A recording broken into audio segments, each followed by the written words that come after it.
Hello friends, चलिए आज हम पढ़ते हैं यमसी साइकिल पढ़ेंगे। ठीक है, मासिक चक्र पढ़ेंगे। क्या पढ़ेंगे आज हम मासिक चक्र पढ़ेंगे। ठीक है, तो इसके दौरान हम ये देखेंगे जो हमने पिछले वीडियो में पढ़ा था। हमने पिछले वीडियो में हमने पढ़ चुका है कि लैंगिक जन क्या होता है और अलैंगिक जन क्या होता है। ठीक है, और हमने पिछले वीडियो में भी पढ़ा था कि जो नर जननांग होते हैं ये शुक्राणुओं का उत्पादन करते हैं। ठीक है, और जो मादा जननांग होते हैं क्या करेंगे, ये अंडाणुओं का उत्पादन करेंगे। तो जो मादा जननांग होंगे यहाँ से अंडाणुओं का उत्पादन होगा।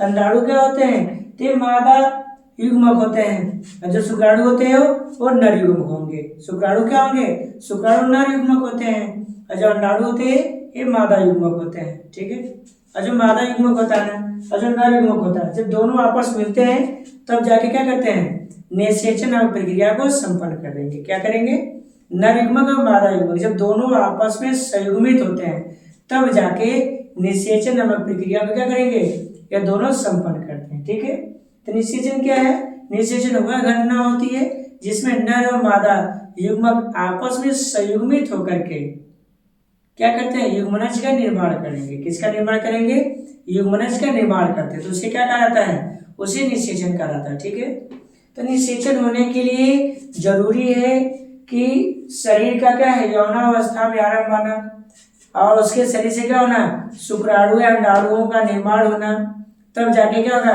निषेचन प्रक्रिया संपन्न होगी ना। कि मतलब कि जब क्या होंगे, लैंगिक जन पाया जाएगा, लैंगिक जन में क्या बनता है, वहां पे निषेचन पाई जाएगी। निषेचन के बाद क्या होगा, युग्मनज का निर्माण होता है ना। तो वही चीज यहाँ पे पाया जाता है कि जो हमारे पास जो मासिक चक्र होती है, तो मासिक चक्र क्या होता है, ये क्या होते हैं, प्राइमेट्स में पाए जाते हैं। मतलब कि जो मादा होती है, मतलब कि जैसे बंदर हो गया, ठीक है, फिर वानर हो गया और मनुष्य हो गया, इनमें क्या पाया जाता है, इनमें मासिक चक्र पाया जाते हैं। क्या पाया जाता है, इनमें मासिक चक्र पाया जाता है। और मासिक चक्र के द्वारा ही क्या होता है, एक प्राणी में क्या होते हैं, अंडोत्सर्ग क्या होते हैं, एक क्षमता आता है। ठीक है, किसकी क्षमता आ गया, अंडोत्सर्ग की क्षमता का विकास होता है इनमें। ठीक है, और सबसे खास बात यह है कि मासिक चक्र एक ऐसी घटना होती है जो महिलाओं के शरीर में क्या होता है, लगभग 28 या 29 दिन में क्या होती है, हमेशा बार बार दोहराई जाती है। क्या होती है, बार बार दोहराई जाती है। ओके, तो इसे क्या बोलते हैं, मासिक चक्र बोलते हैं। मासिक चक्र को हम क्या करते हैं, इसे मंथली चक्र के नाम से भी क्या होते हैं, जानते हैं। ठीक है, और इसी प्रक्रिया में एक महिला के शरीर के अंदर एक क्षमता आता है को अंडाणुओं का उत्सर्जन करते हुए वो गर्भ को धारण करने के बाद इनमें क्षमताओं का विकास होने लगता है। ठीक है, क्षमताओं क्या होता है, उनके बॉडी में विकास होने लगता है। ठीक है, और जब उनकी जो शुरुआत होता है तो उसको देखिए, उसको दो भागों में बांटा गया है। एक को कहा गया है, एक को कहा जाता है मेनार्चे और दूसरे कहा जाता है मेनापोज बोलते हैं। क्या बोलते हैं उसको, मेनापोज कहा जाता है। ठीक है, एक होता है मेनार्चे, एक होता है मेनापोज होता है। तो जो हमारे पास जो मेनार्चे होता है इसको क्या बोलते हैं, इसको आरंभन अवस्था बोलते हैं। क्या बोलते हैं इसे बोलेंगे आरंभन अवस्था बोलेंगे। क्या बोलेंगे इसे आरंभन अवस्था बोलेंगे। और मेनापोज को क्या बोलेंगे, समापन अवस्था बोलेंगे। क्या बोलेंगे, इसको समापन अवस्था कहलाता है। तो मेनार्चे मतलब आरंभन अवस्था और मेनापोज मतलब समापन अवस्था होता है। तो एक फीमेल बॉडी में जो मेनार्चे होती है कब से स्टार्ट होता है, तो 10 से 12 ईयर्स की आयु में स्टार्ट होता है। ठीक है, कौन, मेनार्चे क्या होता है, तो मेनार्चे लगभग 10 से 12 वर्ष की आयु के महिलाओं में क्या होता है, ये प्रारंभ होता है। ठीक है, और जो मेनापोज होता है जिसमें समापन होता है, मतलब कि 43 से 50 वर्ष की आयु के महिलाओं में क्या होता है, ये समाप्त हो जाते हैं। जब एक महिला की आयु लगभग कितनी होती है, 45 से 50 होता है, तब ये क्या होता है, इनकी समापन की अवस्था जाती है। समापन अवस्था क्या बोलेंगे, मेनापोज कहा जाएगा। क्या कहा जाएगा, मेनापोज कहा जाएगा। और मेनार्चे मतलब होता है क्या, आरंभन की अवस्था। जब अंडोत्सर्ग क्या होता है शरीर में स्टार्ट होता है, जब अंडोत्सर्ग इनके शरीर में शुरू होता है तो उसे क्या बोलेंगे, उसे मेनार्चे कहा जाएगा। ठीक है, जब समाप्त हो जाता है तो उसे क्या बोलते हैं, उसे मेनापोज कहा जाता है। क्या बोलेंगे उसको, मेनापोज के नाम से जानते हैं। ठीक है, क्लियर हो गया। तो मेनार्चे क्या हो गया, मेनार्चे अवस्था क्या है, आरंभन अवस्था। क्या, आरंभन अवस्था। ठीक है, और मेनापोज अवस्था क्या है, समापन अवस्था होता है। क्या होता है, समापन अवस्था। मेनापोज मतलब समापन अवस्था और मेनार्ची मतलब आरंभ अवस्था। तो मेनार्ची आरंभ होता है, ठीक है, और मेनापोज क्या होता है, मेनापोज समाप्त हो जाता है, ठीक है। यहाँ पे महिला के शरीर में क्या होता है, अंडों का परिपक्वन क्या होता है, समाप्त हो जाता है, तो उसे क्या बोलेंगे, उसे बोलेंगे मेनापोज कहा जाएगा, ठीक है।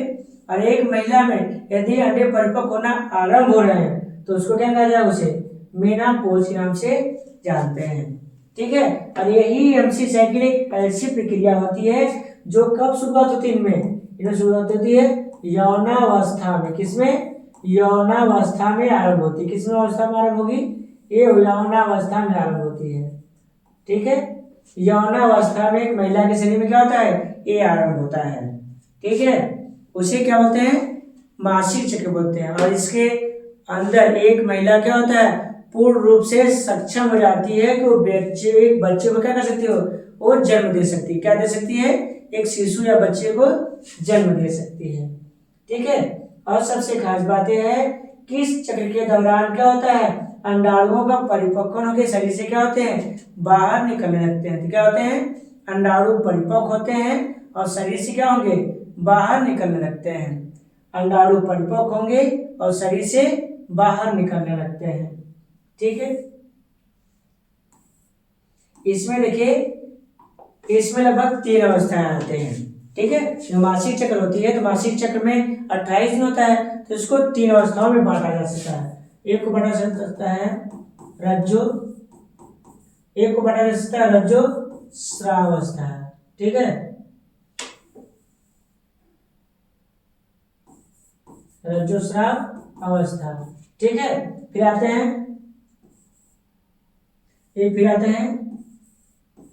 पूर्व अंडोत्सर्ग अवस्था। फिर दूसरा आते हैं पश्च अंडोत्सर्ग अवस्था आते हैं, ठीक है।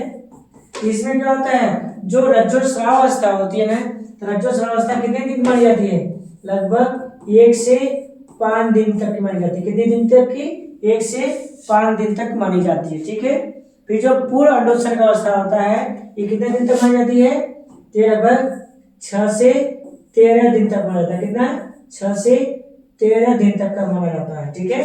और इसके बाद जो अंडोत्सर्ग अवस्था होती है, क्या होती है, जो अंडोत्सर्ग अवस्था होती है, ये कितने दिन तक माना जाता है, ये माना जाता है लगभग 15 से 28 दिन का माना जाता है। कितना, 15 से 28 दिन तक का माना जाता है, ठीक है। तो जो रज्जुस्राव अवस्था होता है, जिसको रज्जुस्राव को हम कॉमन भाषा में बोलते हैं, हम इसे ब्लीडिंग स्टेज भी कहा जाता है। क्या बोलते हैं इसे, ब्लीडिंग स्टेज इसलिए कहते हैं ना, क्योंकि रज्जुस्राव अवस्था में क्या होता है, यहाँ पे एस्ट्रोजन और प्रोजेस्टेरॉन नामक हार्मोन्सों का स्रावण बंद हो जाता है। इसमें एस्ट्रोजन एवं प्रोजेस्टेरॉन नामक हार्मोन्सों का क्या होता है, स्रावण बंद हो जाता है, जिसके कारण क्या होता है, जो गर्भाशय नहीं होता है, गर्भाशय की दीवार टूटने लगती है। क्या होती है, गर्भाशय की दीवार टूट जाती है।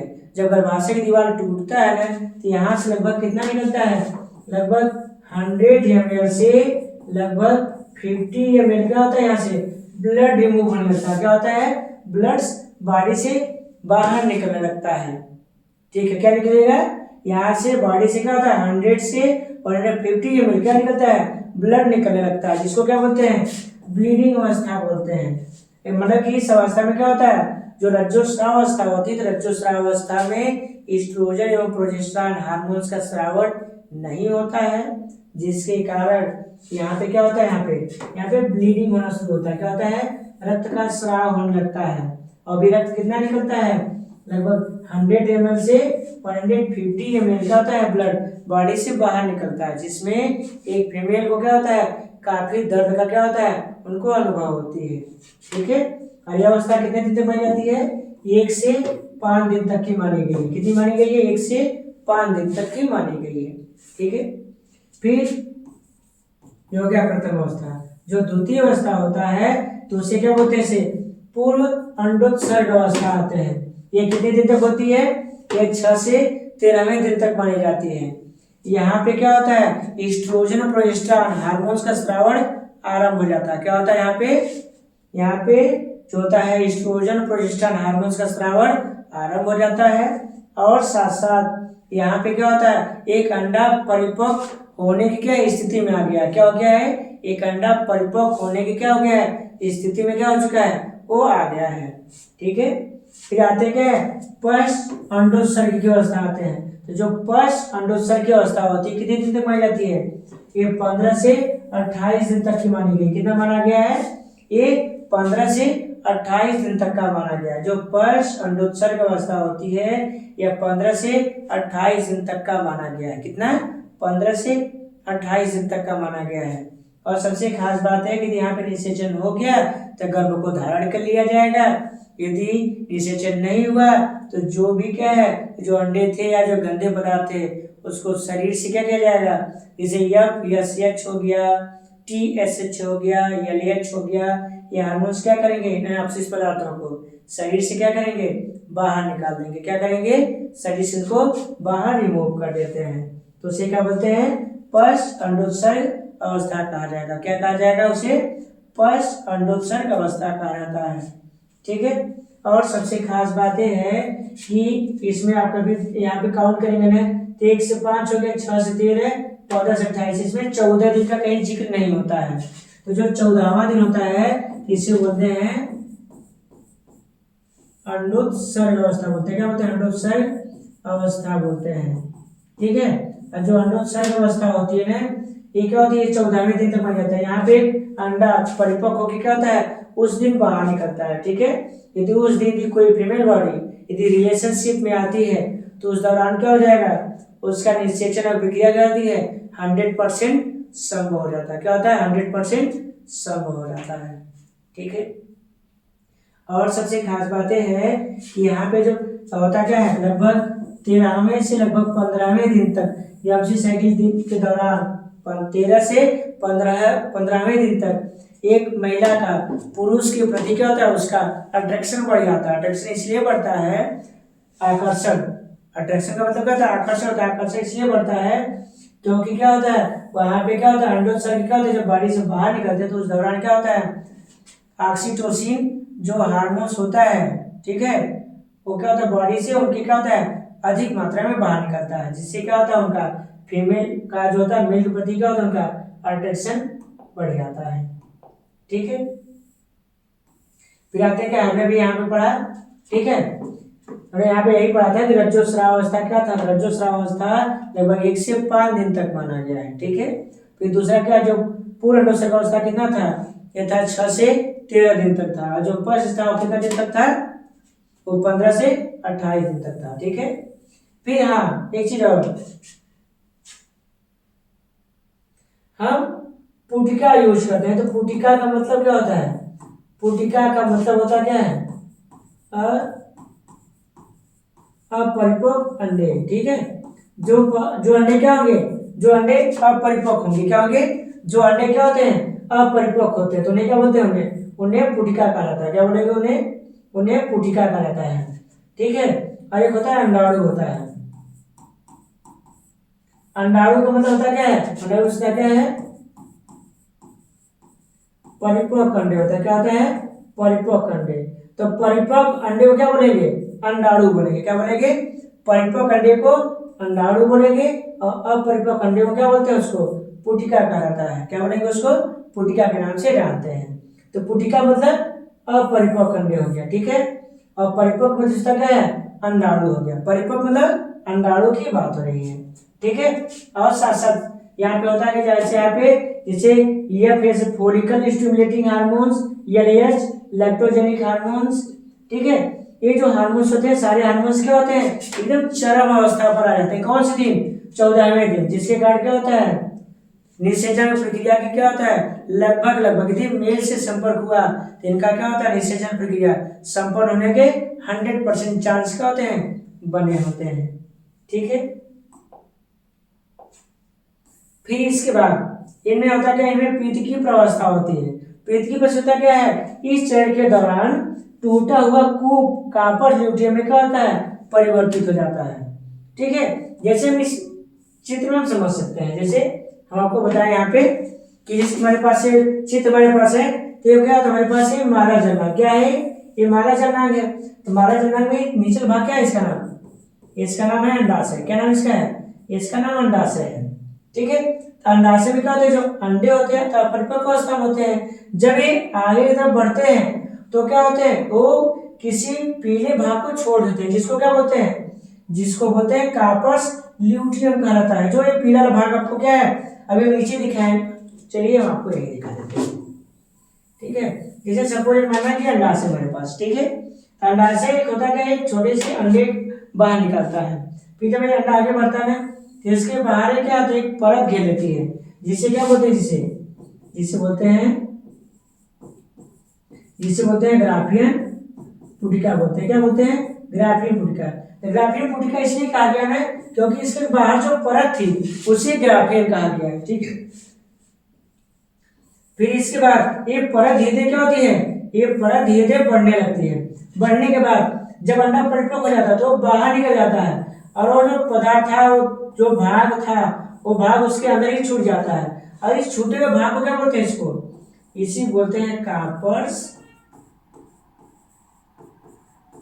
इसी को आ गया है कार्पस ल्यूटियम कहा गया है।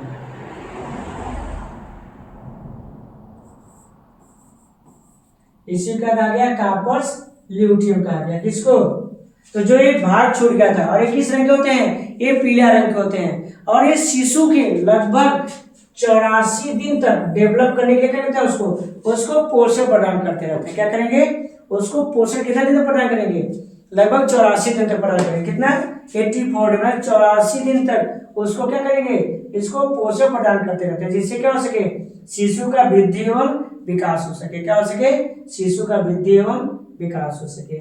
ठीक है, फिर से आते हैं क्या, निषेचन आते हैं।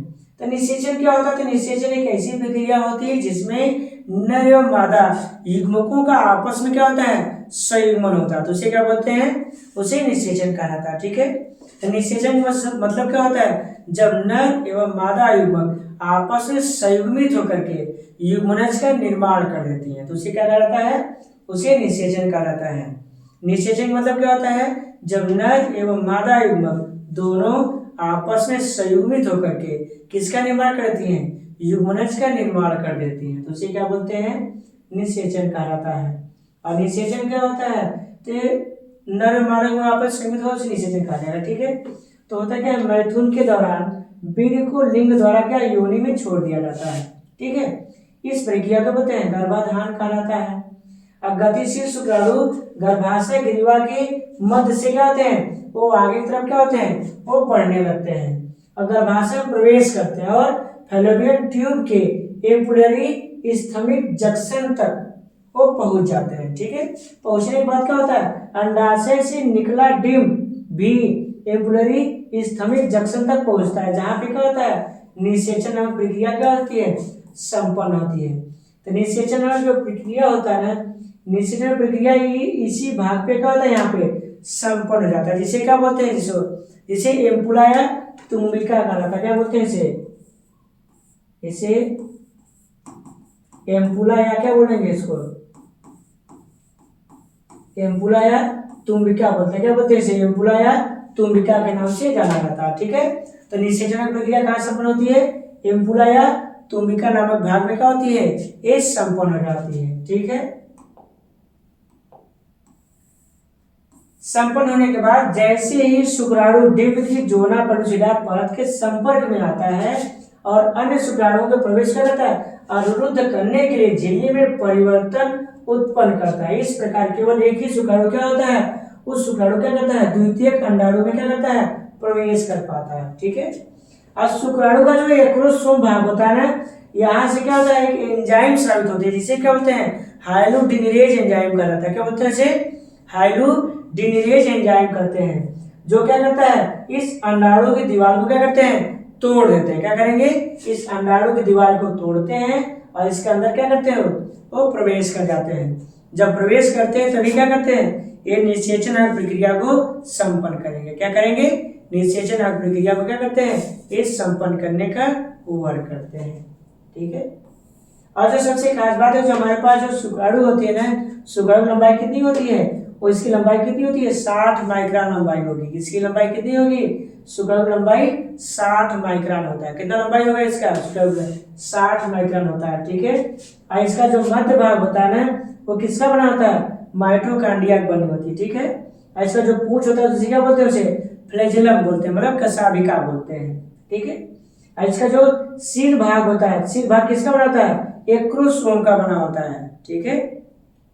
और उसके अंदर क्या होता है, इनका केंद्रक मौजूद होता है। केंद्रक का मतलब होता है क्या, उनके पास जो आनुवंशिक पदार्थ मतलब जो डीएनए जो बीजीजे है वो पाई जाती है, ठीक है। फिर आता है क्या है, यूग्मनज का विकास आता है। तो यूग्मनज होता क्या है, तो यूग्मनज निषेचन के बाद बने हुए पदार्थ को क्या बोलते हैं, उसे यूग्मनज कहलाता है, ठीक है। ये यूग्मनज हमारे पास है।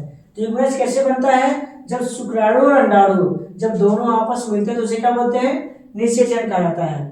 और निषेचन के बाद बने हुए पदार्थ क्या बनेंगे, उसे ही यूग्मनज कहलाता है। क्या बोलते हैं, उसे यूग्मनज कहते हैं।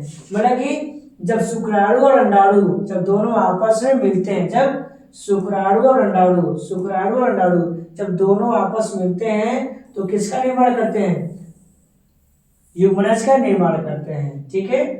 तो निषेचन प्रक्रिया के बाद बने हुए नए पदार्थ को क्या बोलते हैं, युग्मनज कहा जाता है, ठीक है। और यहाँ पे क्या होता है, तो यहाँ पे जैसे हमने दिखाया गया कि यहाँ पे एक अंडाणु था, अंडाणु जब परिपक्व हुआ, जब बाहर निकला तो क्या हुआ, जैसे कहाँ पे पहुंचा, ये पहुंचा तुमिका के पास पहुंचा था, मतलब एम्पुला के पास पहुंचा ना, तभी इसका क्या हो गया था, तभी इसका निषेचन संपन्न हो गया ना, ठीक है। क्या संपन्न हुआ, निषेचन संपन्न हुआ। संपन्न होने के बाद इसमें 3 कोशिकाएं बनती हैं, ठीक है। जैसे कौन कौन सा, मोरूला, ब्लास्टुला और गैस्टुला, ठीक है। और इसमें एक प्रक्रिया होती है, पहले सबसे पहले क्या होता है, इनमें विदलन पाई जाती है। क्या पाई जाती है, पहले विदलन होगा, फिर मोरूला होगा, फिर ब्लास्टुला होगा, फिर इसके बाद गैस्टुला बनता है। क्या बनेगी, गैस्टुला बनेगा। पहले क्या बनेगा, पहले बनेगा विदलन बनता है, ठीक है। फिर इसके बाद क्या बनेगा, मोरूला बनेगा, ठीक है। फिर इसके बाद ब्लास्टुला बनेगा, फिर इसके बाद गैस्टुला बनते हैं, ठीक है। इस प्रकार से क्या होता है, इनमें प्रतिक्रियाएं क्या होती है, परिवर्तित होती रहती हैं, ठीक है।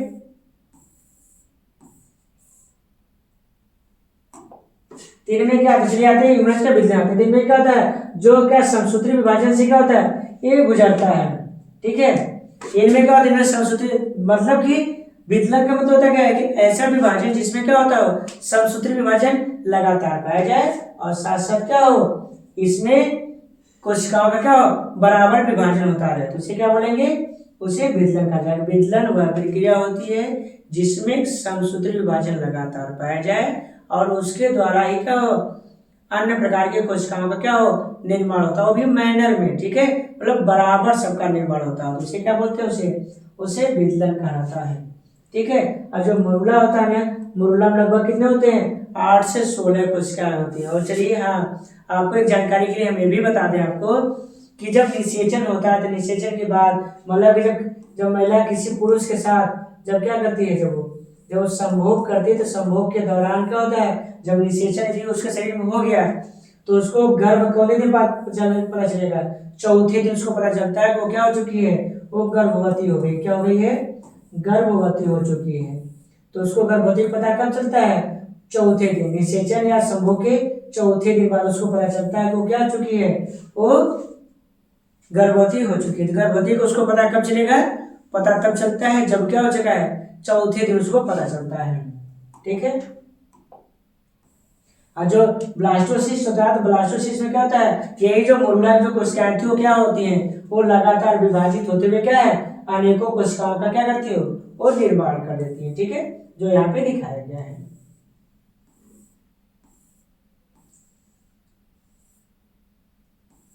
अब आते हैं क्या है, प्रत्यारोपण आते हैं। तो प्रत्यारोपण का मतलब है कि ऐसी प्रक्रिया होती है जिसमें क्या होता है, एक निषेचित अंडा अंडाशय से निकलकर गर्भाशय तक पहुंचता है, तो उसे क्या बोलते हैं, उसे प्रत्यारोपण कहा जाता है। प्रत्यारोपण एक ऐसी प्रक्रिया होती है जब एक निषेचित अंडा अंडाशय से निकलकर गर्भाशय की दीवारों से आकर जुड़ जाता है, तो उसे क्या बोलते हैं, उसे प्रत्यारोपण कहा जाता है। और प्रत्यारोपण लगभग कितने दिन होता है? 1 हफ्ता में संपन्न होता है। निषेचन के एक हफ्ता में संपन्न हो जाता है। निषेचन के बाद 1 हफ्ता में क्या जाती है? ये संपन्न हो जाती है, जिसे क्या बोलते हैं? प्रत्यारोपण कहा जाता है। प्रत्यारोपण क्या है? तो प्रत्यारोपण एक ऐसी प्रक्रिया होती है जिसमें एक निषेचित अंडा अंडाशय से निकलकर गर्भाशय के दीवारों से आगे क्या रहता है? चिपक जाता है या लग जाता है। या हम ऐसे भी कर सकते हैं, अंडाशय से निकल के कहाँ पहुंच गया? वो गर्भाशय के पास पहुंच गया, जिसे क्या कहा जाएगा? प्रत्यारोपण कहा जाता है। अब प्रत्यारोपण कितना दिन में संपन्न होता है? 1 सप्ताह में संपन्न होता है। ठीक है। और प्लेसेंटा क्या होता है? प्लेसेंटा को हिंदी भाषा में अपरा कहते हैं। अपरा क्या होता है? शिशु की माता कही जाती है। क्या होती है? इसे शिशु का माता कहा जाता है। ठीक है। और ये करता क्या है? उसको क्या कहता है? बच्चे को ये पोषक तत्व और ऑक्सीजन क्या होते हैं? ये पहुंचाते रहते हैं। ठीक है। इससे होता है कि यह भ्रूण को ऑक्सीजन एवं पोषक तत्वों क्या करता है? ये आपूर्ति करता है। ठीक है। यह भ्रूण से कार्बन डाइऑक्साइड और अन्य प्रकार के उत्सर्जित पदार्थों क्या करता है? हटाने में क्या करेगा? ये मदद करता है। और यह एक प्रकार की क्या होती है? ये अंतःस्रावी उत्तक का कार्य करती है। क्या करेगी? यह एक प्रकार के अंतःस्रावी उत्तक का क्या करेगी? एक कार्य करती है। ठीक है। और यहाँ पे क्या होता है? मानव, यहाँ पे से मानव कोरियोनिक गोनाडोट्रोपिन, फिर इसका ह्यूमन प्लेसेंटल लेक्टोजेन और क्या प्रोजेस्टेरॉन और एस्ट्रोजन क्या होते हैं? ये अधिक मात्रा में क्या होते हैं? ये एक्टिव होते हैं। ठीक है। ये क्या हो गया? अधिक मात्रा में एक्टिव होते हैं। ठीक है। अब आते हैं एलएच सर्ज आते हैं। एलएच सर्ज का मतलब क्या है? मासिक चक्र के मध्य में एलएच का अधिकतम स्तर होती है। क्या होती है? यह अधिकतम स्तर होता है। फिर आता है नाभिक रज्जुकी। क्या होता है? तो नाभिक रज्जुकी एक पतली सी नली होती है जो शिशु को क्या करता है? प्लेसेंटा से जोड़ने का काम करती है। प्लेसेंटा मतलब अपरा से जोड़ने का काम करती है। ठीक है। तो नाभिक रज्जुकी क्या होता है? नाभिक रज्जुकी एक पतली सी नली होती है जो भ्रूण या शिशु को क्या करती है? प्लेसेंटा या अपरा से जोड़ने का कार्य करती है। ठीक है। अब प्रत्यारोपण हमने आपको भी बताया कि जब भ्रूण गर्भाशय की दीवार से क्या होता है? जुड़ जाता है। ठीक है। कहते हैं गर्भ उत्क्षेपण प्रतिवर्त क्रिया है। गर्भाशय के शुरुआती हल्के संकुचन पूरी तरह से विकसित भ्रूण और प्लेसेंटा हार्मोन द्वारा क्या होता है? शुरू होता है। अब आप तो जानते हैं प्रसव किसका क्या? शिशु का जन्म लेना। प्रसव का मतलब है शिशु का जन्म लेना। उसे क्या बोलते हैं? उसे प्रसव कहा जाता है। ठीक है। और जो माता का जो पहला दूध होता है, तो जो माता की जो पहली दूध होती है उसमें क्या पाया जाता है? उसमें कोलेस्ट्रम पाई जाती है। क्या पाई जाती है? उसमें कोलेस्ट्रम पाया जाता है। ठीक है। अब आते हैं क्या? भ्रूणी परिवर्तन आते हैं। तो भ्रूणी परिवर्तन एक ऐसी प्रक्रिया होती है जिसमें क्या होता है? एक शिशु का क्या होता है? धीरे धीरे क्या होता है? उनमें परिवर्तन होता है। तो भ्रूणी परिवर्तन एक ऐसी प्रक्रिया होती है जिसमें शिशु का क्या होता है? उसमें परिवर्तन होता है। मतलब जो यूगनस था, यूगनस भ्रूण में परिवर्तित हुआ, फिर भ्रूण क्या हुआ? फीटस से परिवर्तित हुआ, और फीटस क्या हुआ? शिशु में क्या हो गया? परिवर्तित हो गया। ठीक है। जैसे यहाँ पे दिखाया गया कि मतलब यहाँ पे क्या हो गया? निषेचन प्रक्रिया हो गया था। निषेचन प्रक्रिया के बाद क्या बना? यहाँ पे बना क्या? जो अंडक कोशिकाएं थी। फिर इसके बाद यहाँ पे क्या होगा? यहाँ पे बन गया हमारे पास यूगनस बना। यूगनस के बाद क्या बना? मोरुला बना। मोरुला के बाद ब्लास्टुला बना। ब्लास्टुला के बाद क्या बन गया हमारे पास बन गया भ्रूण का फॉर्मेशन हो गया। और यह जो भ्रूण होता है जिसमें 3 प्रकार की कोशिकाएं बनती हैं। कौन कौन सा? एक्टोडर्म, एंडोडर्म और मेसोडर्म। इसकी कितनी कोशिकाएं बनेंगी? 3 कोशिकाएं बनेगी। एक्टोडर्म, एंडोडर्म और मेसोडर्म नामक कोशिकाओं का क्या होता है? यहाँ पे निर्माण होता है। ठीक है। और जो हमने भी बोला था जो पाइपें जो बेबी जो कनेक्टेड होती है, ठीक है, तो उसी को क्या बोलते हैं? उसी बोलते हैं, इसी को अमेरिकन कार्ड बोलते हैं। क्या बोलेंगे इसको? अमेरिकन कार्ड कहा जाता है। जो क्या होता है? बच्चे से क्या होता है? पर आपको सीधा जोड़ने का क्या करती है? कार्य करती है। सीधा उसको क्या करती है? उसको जोड़ देती है। ठीक है। फिर आते हैं शिशु जन्म। आते हैं शिशु जन्म। तो आप जानते हैं कि शिशु जन्म एक ऐसी प्रक्रिया होती है जिसमें क्या होता है? एक बच्चा क्या होता है? जन्म लेने के बाद क्या होता है? इस वातावरण में क्या आता है? वहां पे आता है। ठीक है। और यहाँ पे क्या होता है? ऑक्सीटोसिन नाम की क्या होती है? हार्मोन्स का स्राव होता है जो मादा जन्मों का है फैलाने, सिकुड़ने, साथ साथ दूध के उत्पादन में भी क्या होता है? उनकी सहायक होता है। ठीक है। जब दूध श्रावण होता है तो क्या होता है, एक महिला के जो दूध होती है, जो फर्स्ट दूध होता है, उसमें क्या होता है, जो माता की जो प्रथम दूध होती है उसमें कोलेस्ट्रॉल की अपार क्षमता पाई जाती है। किसमें होगी, कोलेस्ट्रॉल की अधिक मात्रा पाई जाती है। किसकी अधिक मात्रा पाई जाएगी, कोलेस्ट्रॉल की अधिक मात्रा पाई जाती है, जो क्या करती है, शिशु की प्रतिरक्षा तंत्र को बनाने में सहायक होती है। क्या होगी, जो शिशु की प्रतिरक्षा तंत्र को बनाने में सहायक होता है। ठीक है। और जैसे एक माता होती है, तो जब माता जब कोई बच्चा जब क्या जब रोना शुरू करता है, ठीक है, तो उसके मस्तिष्क से क्या होता है, ऑक्सीटोसिन नामक हार्मोन्स क्या होता है, स्रावित होता है। स्रावित होने के कारण क्या होता है, उसके बॉडी में क्या होता है, वो दुग्ध बनने लगते हैं। क्या बनने लगेंगे, दुग्ध बनने लगते हैं। ठीक है। और उनके स्तन ग्रंथि में क्या होता है, दूध का क्या हो जाता है, भरण होने लगता है। ठीक है, जिसको हम इस तरीके से क्या है, हम इसको समझ सकते हैं। जैसे पहले मिला उद्दीपन मिला, ठीक है, बच्चे के द्वारा क्या है, माता को उद्दीपन मिला, तो उसने क्या किया, वहां पे सखी करना शुरू किया, ठीक है, अपना चूसना शुरू किया, चूसका किया, तो उसको क्या मिला, उसको संवेदी क्या है, उसको इनपुट हुआ। संवेदी को क्या शरीर के अंदर उसकी सूचना जाने लगा।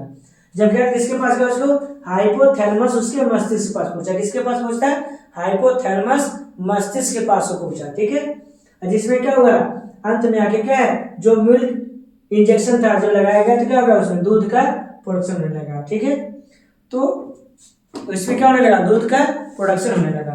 ठीक है,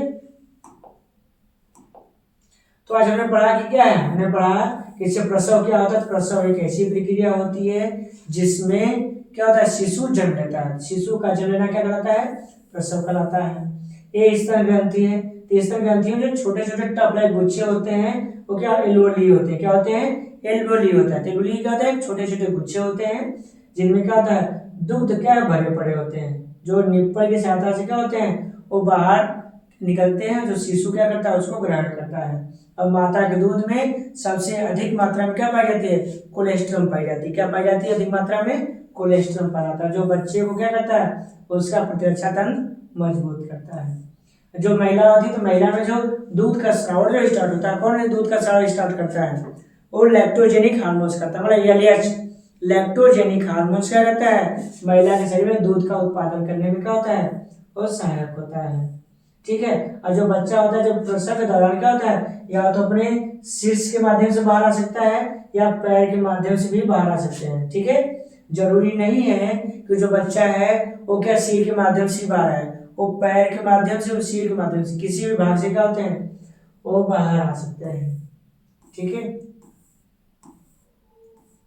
और यहाँ पे क्या निषेचन को दिखाया गया है कि निषेचन किस प्रकार से क्या होता है, संपन्न होता है। ठीक है,